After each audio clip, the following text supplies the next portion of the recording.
Pour connaître ChatGPT, eh bien, oublie tout ce que tu pensais savoir à ce sujet parce que ChatGPT 5 est sorti et je t'assure, ça va être une révolution et notamment, je parle pour la création d'e-books. Et donc aujourd'hui, je vais te montrer les 5 grands changements que ChatGPT 5 vont apporter lorsque tu veux essayer de créer des e-books avec ChatGPT. Premier point, c'est la compréhension du style. Je sais pas si tu te rappelles ou si tu l'as déjà vu dans mes vidéos, mais moi, quand j'écris un e-book, eh bien, je rédige chapitre par chapitre et à chaque fois, je lui redonne les instructions pour qu'ils se perdent pas tout simplement et qu'ils gardent une même cohérence au niveau de l'écriture et du ton employé. Eh bien, avec ChatGPT 5, ça c'est fini. Il y a besoin de mettre les consignes une seule fois au tout début et plus besoin de répéter. ChatGPT 5, il retient et il va rester cohérent tout au long de la création de votre ebook. Deuxième point à souligner avec l'apparition de ChatGPT 5, eh bien, ça va être au niveau de la mémoire. Il a une mémoire longue durée.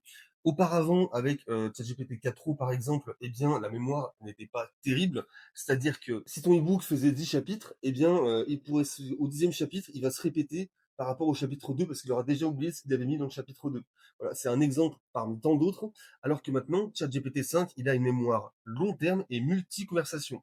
C'est-à-dire que déjà, eh bien, il va se souvenir de tout ce qu'il raconte, des personnages, de l'histoire, de tout ce qu'il a dit avant. Il ne fera pas de répétition et ça, c'est génial. Tu ne seras pas obligé de tout relire vraiment en te focusant sur les répétitions. Ça, c'est fini.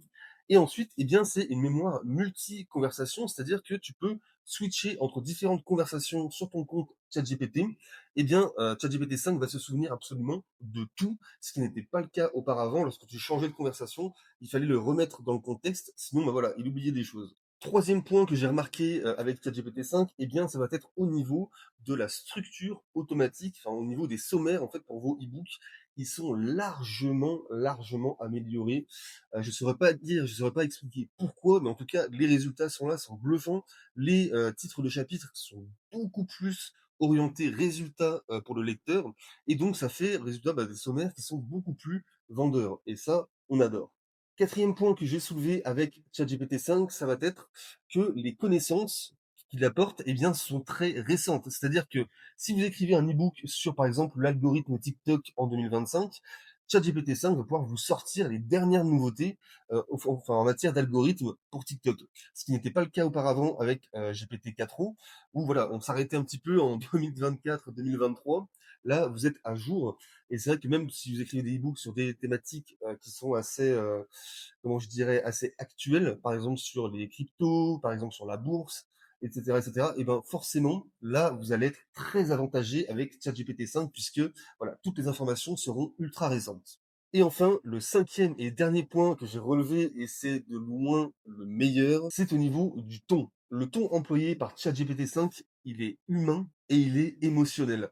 Franchement, ça fait une énorme différence, vous allez voir, lorsque vous allez écrire des e-books avec ChatGPT 5, vous avez plus besoin de repasser, si je puis dire, derrière pour humaniser la conversation. C'est fini. Ça, c'est fini. Là, quand vous parlez à ChatGPT 5, même en dehors de la création d'un e-book, on a vraiment l'impression de parler à un humain. C'est beaucoup moins robotique, c'est beaucoup moins plat. C'est vraiment, enfin, c'est ouais, c'est bluffant. Franchement, ça m'a bluffé.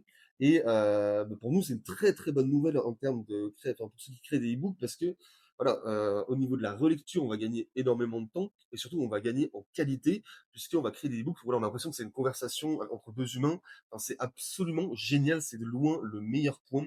Donc je vous laisse essayer ça. Faites-moi des retours dans les commentaires, dites-moi ce que vous en pensez.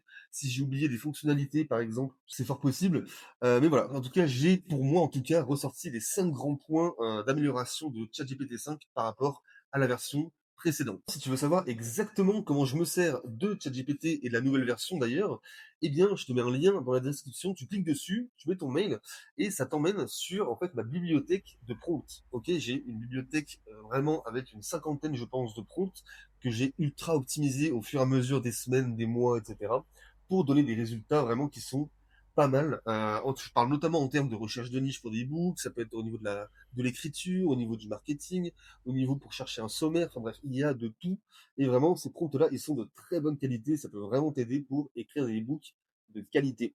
Voilà, c'est tout ce que je voulais te dire dans cette vidéo. Je te dis à la prochaine. Ciao, ciao.